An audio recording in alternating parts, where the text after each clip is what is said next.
ప్రభు అయినటువంటి యేసుక్రీస్తు నామానికి స్తోత్రాలు. అందరికీ ప్రైజ్ ద లార్డ్. ఈ దినం నా దేవుడి వాక్యం చూసుకున్నట్లయితే సామెతల గ్రంథము 17వ అధ్యాయము 9వ వచనం చూసుకుందాం. ప్రేమ వృద్ధి చేయకోరినవాడు తప్పిదములు దాచిపెట్టును అని ఇక్కడ అంటాడు. జరిగిన సంగతి మాటి మాటికి ఎత్తువాడు మిత్ర భేదము చేయును. హల్లెలూయా. ప్రేమ వృద్ధి కోరినవాడు ఎలా ఉంటాడంటే తప్పిదములు దాచిపెడతాడు. చూసుకున్నట్లయితే ఒక ముగ్గురు నలుగురు స్నేహితులు ఉన్నారే అనుకో, ఒక ముగ్గురునే చూసుకుందాం. స్నేహితులు ఉన్నారనుకో, మనతో పాటు ఇంకిద్దరు అంటే మొత్తం ముగ్గురు స్నేహితులు ఉన్నారు. ఆ స్నేహితులందరము మనం కలిసి జీవిస్తున్నాం, కలిసి క్రీస్తుతో సహవాసం చేస్తున్నాం, ఒకే మందిరానికి వెళ్తున్నాం, క్రీస్తుతో కలిసి మనం పయనిస్తున్నాం. ప్రతి విషయంలో మనమందరం మన జీవనోపాధి కూడా ముగ్గురం కలిసి చేసుకుంటున్నాం. ఆ రీతిగా మనలో ఏమి కలిగింది అని అంటే ప్రేమ కలిగింది. ప్రేమ కలిగినప్పుడు స్నేహం పెరిగింది. పెరిగిన సందర్భాలలో ఏదో కొన్ని కారణాల వల్ల కొంచెం మనకు ఏదైనా ఎడబాటు కలిగిన సమయాలలో ఏం జరుగుతుంది అని అంటే వారు ఎవరైనా వచ్చి ఇంకా ఏదైనా తప్పిదం మన దగ్గర నిన్ను ఈ విధంగా వారు అన్నారు, ఇంకిద్దరు ఉంటారు కదా, నిన్ను ఈ విధంగా అన్నారు, ఈ విధంగా జరిగేందని మనకు చెప్పినను, వారి గురించి వారిరువురు ఒకరి గురించి ఒకరు మనకచ్చి చెప్పి వారు అలా వారు ఇలా అన్నప్పుడు మనము అక్కడ వారికి ఇదిగో నిన్ను ఇలా అన్నారు అని చెప్పకుండా ఇద్దరి మాటలను మనము కంట్రోల్ చేసుకొని ఆ ఇద్దరు ఒకరినొకరు అనుకున్న మాటలను మనము ఏమాత్రం వారికి చెప్పకుండా వారిని చెప్పకుండా వారిని ఉంచినప్పుడు వారిద్దరి మధ్యలో ప్రేమను వృద్ధిపరుస్తాం. ఎలానో తెలుసా, వారిద్దరూ చాటుకు ఒకరిని తిట్టిన మాటలు ఇంకొకరు తిట్టిన మాటలు ఇంకొకరికి తెలియకుండా మనం దాచబెట్టాం కాబట్టి వారి ప్రేమ, వారి స్నేహము బలపడింది, ముడిపడింది. ఎలా అంటే అక్కడ ఏ తప్పిదములు కూడా జరగనంతగా వారిలో ప్రేమ కలిగింది. సమయం బట్టి ఏదో అనుకున్నారచ్చు, కానీ అందులో మనము తలదూర్చగా వారన్న మాటల్ని మనం అదే విధంగా వాటిని సమాధి చేసి ఆ మాటల్ని ఎప్పుడు వెలికి తీయక మనం యునైడలా వారిరువురి ప్రేమ ఎలా ఉంది అని అంటే వృద్ధిపరచబడింది. వృద్ధి చేయగోరు వారమై ఉంటున్నాం అంటే ఆ విధంగా మనము జీవించాలి. మరి మన మీద ఎలా ఉన్నాం? మనతో ఉన్న మన స్నేహితులు వారికి అచ్చిరాక వారు ఏదైనా మాటలు మనతో పలికినట్లయితే మనం వెళ్ళి వారికి చెప్తున్నామా, లేదంటే వారి మాటలు మనం దాసపెడుతున్నామా? అలా ఏమి కాదు అని అన్నప్పుడు మనము కూడా వారి ప్రేమను వృద్ధి చేయగోరాలి. ప్రేమను వృద్ధి ఎందుకు కోరాలంటే క్రీస్తు యేసుల వారు లోకమును ఎంతో ప్రేమించాడు. ఆయన కదా ప్రేమించి ఆయన తన ప్రాణమును అర్పించాడు. మనము చేసిన ప్రతి తప్పిదమును తండ్రి దగ్గర దాసపెట్టడం అంటే ఆ విధంగా కాదు, తప్పిదమును ఆయన ఓర్చుకున్నాడు, తప్పిదమును ఆయన క్షమించాడు. కాబట్టి ఆ ప్రతిదీ దేవుడు ప్రేమించాడు. అదేవిధంగా దేవుడు అంటున్నాడు, ప్రేమ యందు మీరు నిలిచి ఉండు అంటున్నాడు కదా. ప్రేమ, విశ్వాసము, నిరీక్షణ, ఈ మూడిట్లో చివరి మట్టుకు నిలిచేది ప్రేమ. ప్రేమ కలిగి జీవించమని దేవుడు అనేక సార్లు చెప్పాడు, అనేక మార్లు చెప్పాడు. ఒక వ్యక్తి ప్రేమిస్తే ఆ ప్రేమ ఎక్కడి వరకు తీసుకెళ్తుందంటే ఆ వ్యక్తి కొరకు ఏదైనా త్యాగము చేసే అంతవరకు తీసుకెళ్తుంది. ఏంది? ఒక వ్యక్తిని ప్రేమించిన ప్రేమ. మనం మాట్లాడుకుంటున్నది ఈ సంబంధమైన శారీరకమైనటువంటి ఆ ప్రేమలు కాదు, ఆత్మ సంబంధమైన మన జీవితాలలో మనకు స్నేహబంధం పెరిగే ప్రేమ గురించి మాట్లాడుకుంటున్నాం. వారిని స్నేహంగా ప్రేమిస్తే వారికి లేకపోతే మనము వారికి ఇస్తాము, వారి అక్కర్లతలో మనం నిలుస్తాము, వారి కష్టాలలో నిలుస్తాము, వారి ఇబ్బందులలో నిలుస్తాము కదా, వారి దుఃఖములో నిలుస్తాము. నీకు వచ్చిన బాధ ఏంది, నేనున్నాను అని చెప్తాం. ఎప్పుడు ఒక స్నేహితుని మనం ప్రేమిస్తే, ఒక స్నేహితురాల్ని మనము ప్రేమిస్తే, ఆ ప్రేమలో మనము నిలిచి ఉంటే వారి కష్టాలు మన కష్టాలుగా ఎంచుతాం, వారి ఇబ్బందులు మన ఇబ్బందులుగా ఎంచుతాం, వారి బాధలు మన బాధలుగా ఎంచి వారికి ఏ కష్టము రాకుండా నేనున్నాను అని చెప్తాం. ఎప్పుడు వారిని అత్యధికంగా ప్రేమించినప్పుడు ఆ ప్రేమ మనలో ఉండాలి. ఆ ప్రేమ మనలో ఉంటేనే మనం ఎవరిని చూపిస్తున్నాం? క్రీస్తును చూపిస్తున్నాం. ఎందుకంటే క్రీస్తు కూడా నేనున్నాను, భయపడకండి అని సెలవిచ్చాడు కదా. సెలవిచ్చాడు కాబట్టి నన్ను ప్రేమించండి అన్నారు. నన్ను ప్రేమించు వారిని నేను ప్రేమిస్తానన్నాడు దేవుడు. కాబట్టి మనం ఎట్టి ప్రేమనైతే ఇతరుల నుంచి కోరుకుంటున్నామో, ఇతరులు మనల్ని ఎలా ప్రేమపూర్వకంగా, త్యాగపూర్వకంగా మమ్మల్నే ప్రేమించాలని అనుకుంటున్నామో, మనము కూడా ఎదుటి వ్యక్తులను అదే రీతిగా ప్రేమించాలి, అదే రీతిగా త్యాగం చూపించాలి, అదే రీతిగా ప్రేమను ఎలా అంటే సమృద్ధిగా వారి ఎడలు కుమ్మరించాలి. కాబట్టి మనం అట్టి ప్రేమలో దేవుడు నిలిచి ఉండాలని కోరుకుంటున్నాడు. కాబట్టి మనము కూడా అలా నిలిచి ఉండుటకు మనము ప్రయాసపడాలి. ఎందుకంటే ప్రేమనే నెరవేరుతుంది, చివరికి నిలిచేది ప్రేమనే. కాబట్టి ఆ ప్రేమ యందు మనము నిలిచి ఉన్నట్లయితే ఏది కూడా ఎంత మాత్రం మనకు హాని చేయడానికి రాదు. ఎందుకంటే మనము ఏమి చేస్తున్నాం? ఒకవేళ మనం ప్రేమించిన వారు మన మీద కొంచెం కసురుబుసలు ఆడినను, వారు మన మీద ఏదైనా మాటలు చెప్పినను వాటిని మర్చిపోతాం. ఎప్పుడో తెలుసా? ఆ ప్రేమ మనలో అభివృద్ధి కలిగినప్పుడు, ఆ ప్రేమ మనలో వృద్ధి కలిగినప్పుడు వారిని ప్రేమిస్తాం. వారి తప్పిదములు ఏమాత్రం మనం జ్ఞాపకం చేసుకోము. ఎందుకంటే మనం ప్రేమిస్తూనే ఉన్నాము కాబట్టి వాటిని మనము జ్ఞాపకం చేసుకోము.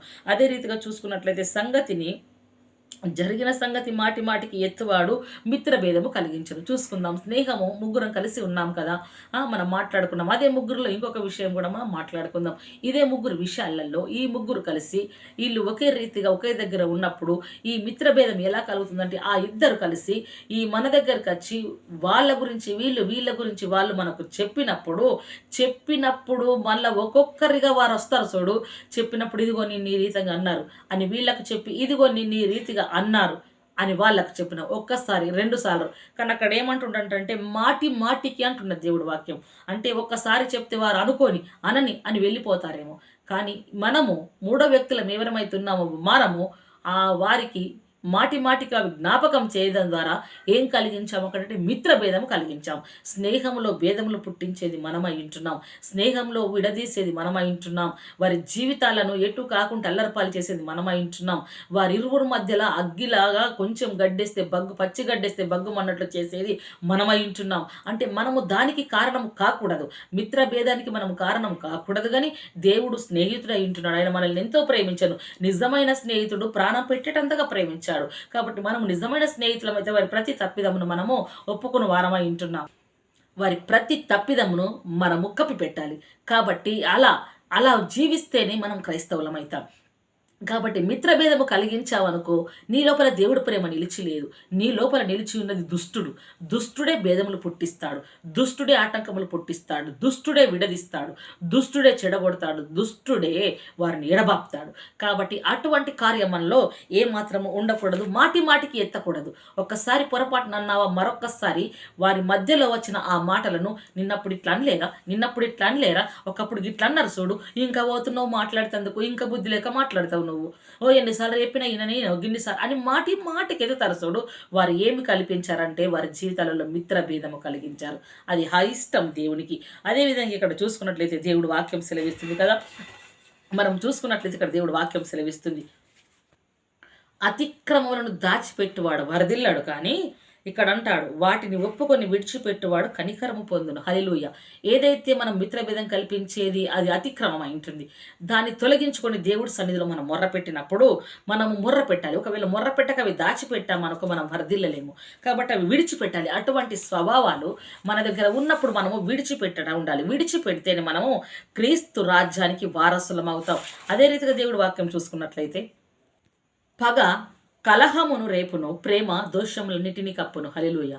పగ ఏం రేపుతుందట? కలహాలను రేపుతుంది. ఒక మనిషి హృదయాల్లో ఒక వ్యక్తి మీద కానీ ఒక కుటుంబం మీద కానీ ఎప్పుడైతే పగ ఉంటుందో ఆ పగ ఎప్పుడు కయ్యాలకు, గొడవలకు, దూషణకు కారణం తీస్తూ ఉంటుంది. మనం ఏ విధంగా ఉన్నాం? మన హృదయాల్లో కల ఉందా? ఎలా ఉంది అంటే మన హృదయాలలో పగ ఉందా? పగ ఉంటే మాత్రం తొలగించుకునాలి.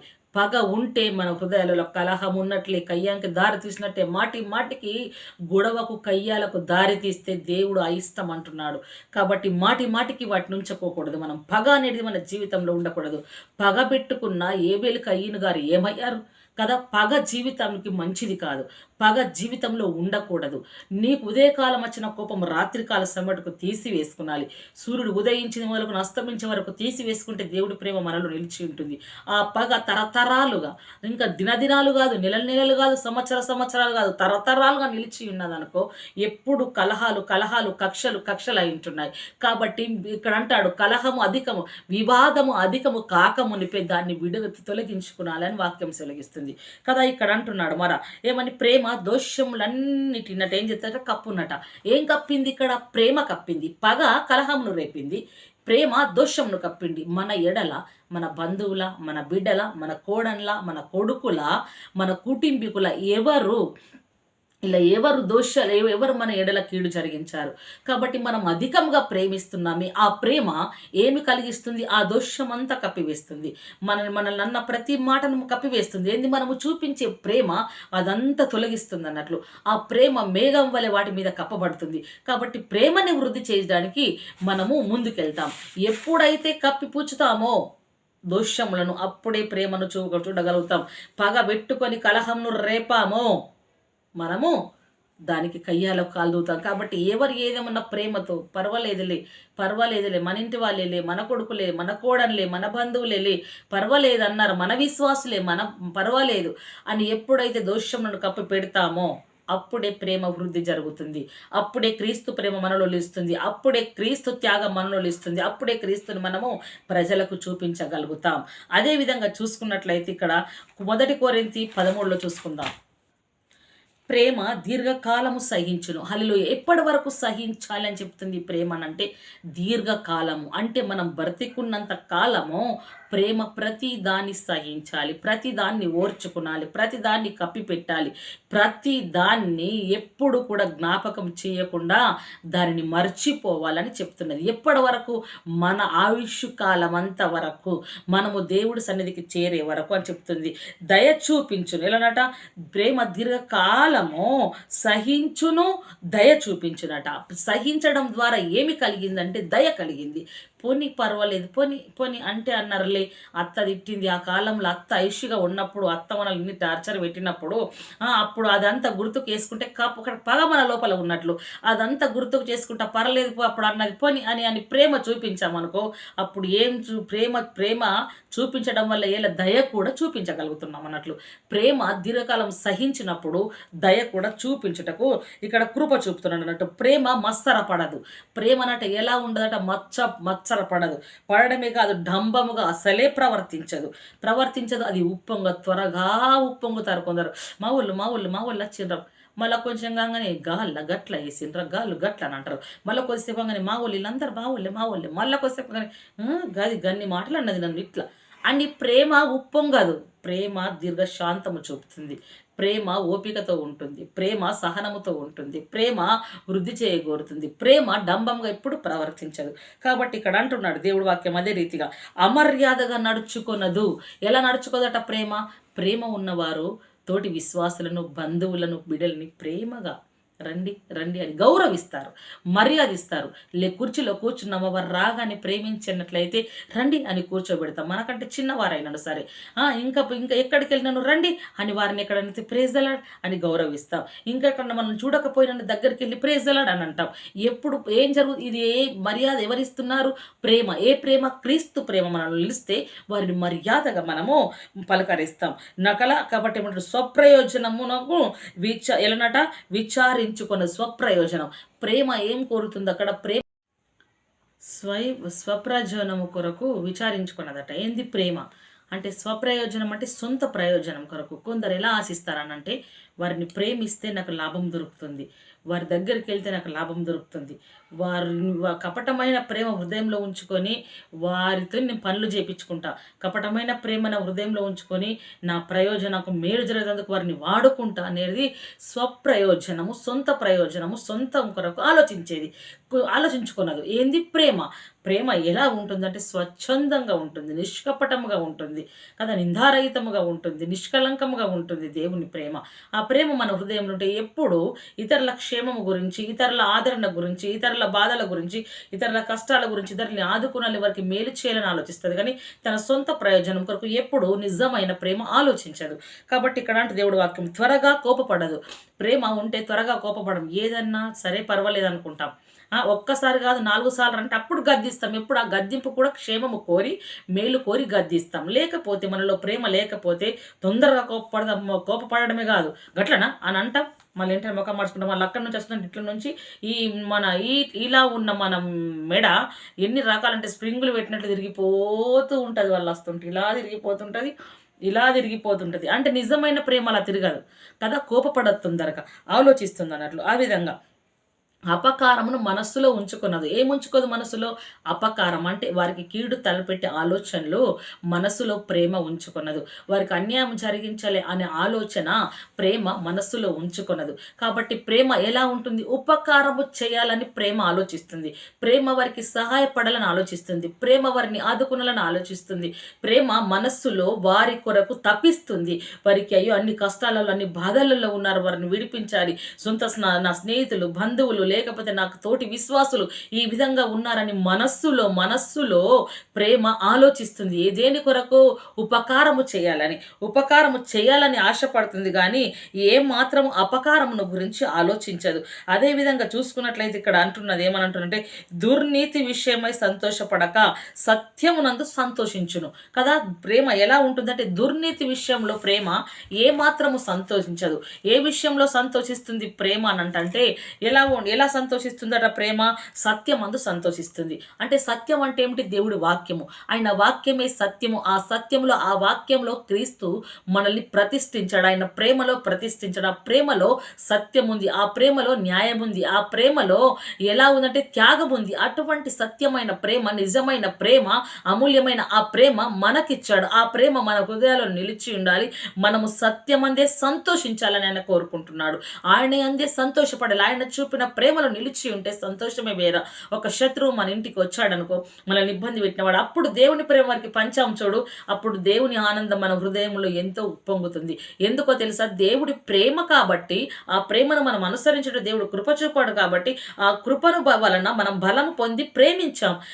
క్రీస్తు ఇదిగో ప్రేమ, ఇది క్రీస్తు మన హృదయంలో ఉంచాడు, ఇది నీకు చూపించినప్పుడు ఆహా, దేవునిలో ఆనందం, దేవునిలో సంతోషం, ఆ ప్రేమ పొందుకుని ఉంటుంది. అదేవిధంగా మనం ఇక్కడ చూసుకున్నట్లయితే, సహోదరులారా, మీలో ఎవడైనను సత్యము నుండి తొలగిపోయినప్పుడు మరి ఒక్కడు అతనిని సత్యమునకు మళ్ళించిన ఎడల, ఒకరు సత్యం అనగా దేవుడి నుండి, దేవుడి వాక్యము నుండి, విశ్వాసము నుండి, దేవుని ప్రేమ నుంచి ఎవరైనా తప్పుకుంటే ఏమని చెప్తున్నాడు అంటే భక్తుడు ఇక్కడ ఏమంటున్నాడు? వారిని మరల ఎలానట, ఒకటి తప్పిపోతే ఎలానట, సత్యమునకు ఎలానట మళ్ళించిన ఎడల, సత్యమునకు వారిని మళ్ళించాలి. అంటే క్రీస్తు వైపు మళ్ళించాలి, క్రీస్తు వాక్యం వైపు మళ్ళించాలి, క్రీస్తు విశ్వాసంలో వారిని నిలబెట్టమని మళ్ళించాలి. క్రీస్తు ప్రేమలో వారిని మళ్ళించినప్పుడు ఏం జరుగుతుందంటే, పాపిని వాని తప్పిద మార్గం నుండి మళ్ళించువాడు మరణం నుండి యొక్క ఆత్మను రక్షించును. వాళ్ళ తొలగిపోయిన వాడిని ఇలా తప్పించినప్పుడు ఆ వాడు పాపంలోకి వెళ్ళాడు. ఆ పాపం నుండి మరలా మనం తప్పించినప్పుడు వాడిని ఎక్కడికి? క్రీస్తు రక్షణలోకి మనము నడిపించనయించున్నాం. కాబట్టి రక్షణ అంటే వాడి ఆత్మను పాతాళంలోకి వెళ్ళకుండా కాపాడుటకు దేవుడు మనల్ని నియమించుకున్నాడు. అంటే ఒక పాతాళము, పండ్లు కొరుకుట, ఏడుపు అనే బాధల నుండి వాడిని తప్పించడానికి దేవుడు కృపనిచ్చాడు. ఒక్క పాపి భూలోకంలో రక్షణ పొందే పరలోకంలో మహా గొప్ప విందంట. అంటే మనం చేసే ఈ పాపిని ఇలా దేవుడి సన్నిధిలోకి నడిపించినప్పుడు, సత్యంలోకి మళ్ళించినప్పుడు క్రీస్తు పరలోకంలో విందు చేసుకునేటంత సంబరాన్ని మనం కలిగిస్తున్నాం. మన జీవితాలలో నుండి పరలోకమే మురిసిపోతుంది, మన జీవితాల నుండి పరలోకమే గంతులు వేస్తుంది, మన జీవితాల నుండి పరలోకం గర్విస్తుంది, రాజ్యాధికారం గర్విస్తుంది. అటువంటి ప్రేమ మనలో ఉండాలని ఇక్కడ కోరుకుంటున్నాడు దేవుడు. కాబట్టి అనేక పాపములను కప్పివేయునని తాను తెలుసుకొనవలెను కదా. అనేక పాపములకు ఆత్మను రక్షిస్తే అనేక పాపములనట మనం ఎలా ఉంచుతామంటే, తప్పిదములను అన్నింటినీ మనము కప్పివేస్తాము అంటున్నాడు దేవుడు వాక్యము. అదే చూసుకుంటే మొదటి పేతురులో చూసుకుందాం 4:8. ప్రేమ అనేకమైన పాపములను కప్పును. హల్లెలూయా. ఏం కప్పుతుంది? ప్రేమ. క్రీస్తు ప్రేమ, సిలువలో చూపిన ఆ ప్రేమ, కలువరిలో చూపిన ఆ త్యాగపూర్వకమైన ప్రేమ, మనల్ని ప్రేమించి మరణమందునంతగా చూపిన ఆ బలమైన ప్రేమ మన పాపమును, మన దోషమును, మన మరణ శిక్షను, మన ప్రతి ఒక్క నీచ కార్యమును, చీకటి కార్యములను ఆ ప్రేమ కప్పివేసింది. ఆ ప్రేమ కప్పివేసినప్పుడు ఆ ప్రేమలో గనక మనము నిలిచి ఉంటే ఇక్కడ దేవుడు వాక్యం సెలవిస్తుంది, గనుక అన్నిటికంటే ముఖ్యంగా ఒక్కని యెడల ఒకడు మిక్కటమైన ప్రేమ కలిగి ఉండుడి. హల్లెలూయా. ఏమంటున్నారు? అన్నిటికంటే ఇక్కడ ఒక్కని యెడల ఒకడు మిక్కటమైన ఎక్కువైన ప్రేమ కలిగి ఉండాలి. అప్పుడు పాపము కప్పబడుతుంది, మనిషిని పవిత్రతలోకి మనము నడిపించగలుగుతాం. ఎందుకో తెలుసా? ఈ ప్రేమించకపోవడము ద్వారా మనుషుల హృదయాలలో పగ పెరుగుతుంది, కలహమును రేపుతుంది, మిత్రభేదము కలిగిస్తుంది. కాబట్టి వీటన్నిటిని విసర్జించుకొని సత్యములో దేవుణ్ణి బిడలమైన మనం ప్రేమలో నిలిచి ఉండాలని ప్రభుల వారు ఇక్కడ కోరుకుంటున్నారు. ఈ ఈ విషయానికి వస్తే ఇదేంటంటే విడదీస్తారని కూడా మనం అనుకోవచ్చు. కాబట్టి అదే సామెతలు 16:8 చూసుకున్నట్లయితే, మూర్ఖుడు కలహమును పుట్టిస్తాడంట. మూర్ఖ స్వభావం ఎవరి హృదయాల్లో ఉంటుందో వారు కలహం పుట్టిస్తారు. ఒక చోట స్నేహితుల మధ్య, విశ్వాసుల మధ్య, సంఘం మధ్య, కుటుంబాల మధ్య, అన్నదమ్ముల మధ్య, అక్క చెల్లెళ్ళ మధ్య, తోటికోడళ్ళ మధ్య, ఎవరైనా స్నేహితుల మధ్య అలా కలహం పుట్టిస్తున్నారంటేనే వాడిని ఏమనాలో తెలుసా? మూర్ఖుడుగా ఆలోచించాలి. వాడొక మూర్ఖుడు. ఇటువంటి కలిగించేదే మూర్ఖుడు. ఆ మూర్ఖుడితో మనకు సహవాసం వద్దు, మూర్ఖుడి ఆలోచన మనకు అసలే వద్దు. కాబట్టి ఇక్కడ అంటున్నాడు, కొండెగాడు మిత్ర భేదము చేయును. హల్లెలూయా. మిత్రము, స్నేహితులను చెడుపువాడు, స్నేహితులను వారిని విడదీసేవారు. విడదీస్తున్నాడంటే వారు ఎవరు? మిత్ర భేదము కలుగజేయవాడు. ఎప్పుడు అటువంటి వారిని దరిదాపులకు రానివ్వకూడదు. ఎప్పుడు అటువంటి వారిని ఆలోచన కూడా మన చెవికి మనకు వినిపించకూడదు. ఎందుకనంటే వాడు ఈరోజు ఈ మిత్ర భేదము, రేపటి రోజు పుత్రుల భేదము, రేపటి రోజు తల్లి బిడ్డల భేదము, రేపటి రోజు అక్క చెల్లెళ్ళ భేదము, తోటికోడళ్ళ భేదము, అన్న భేదముల భేదము కలిగిస్తాడు. కాబట్టి అటువంటి వాడితో కలిసి స్నేహము చేసేదానికంటే ఒంటరిగా ఉండుట మేలు. కాబట్టి దేవుడి సన్నిధిలో మనం అటువంటి వారమై ఉన్నామేమో పరీక్షించుకుందాం. మిత్ర భేదము కలిగిస్తున్నామా? మనము మూర్ఖులమై ఉంటున్నాం. మనము ఎలానట మాటికి ఆ మాటను రేపుతున్నామా? మనం ఎవరము దుష్కార్యములు చేయవారమై ఉంటున్నాం. మనము ఎలా ఉన్నామంటే, మనం ఎప్పుడైతే అసహ్యంగా డంబముగా ప్రవర్తిస్తున్నామో మనలో క్రీస్తు ప్రేమ లేదు. కాబట్టి ఇటువంటి స్థితి మన లోపల ఉందా? స్వప్రయోజనం ఆలోచిస్తున్నామా? అలా ఆలోచిస్తే మనం క్రీస్తు సంబంధము కాదు. క్రీస్తు ప్రేమ ఎలా ఉందో మనం ఇప్పుడు దేవుడి మాటల్లో చూసుకున్నాం. ఆ ప్రేమలో నిలిచి ఉంటే ప్రభుల వారు మనల్ని నిత్యముగా నడిపిస్తాడు. ఇటు మాటలు దేవుడు మన ఆత్మనితో దీవించి ఆశీర్వదించి ఫలింపజేయునుగాక. ఆమేన్. Praise the lord.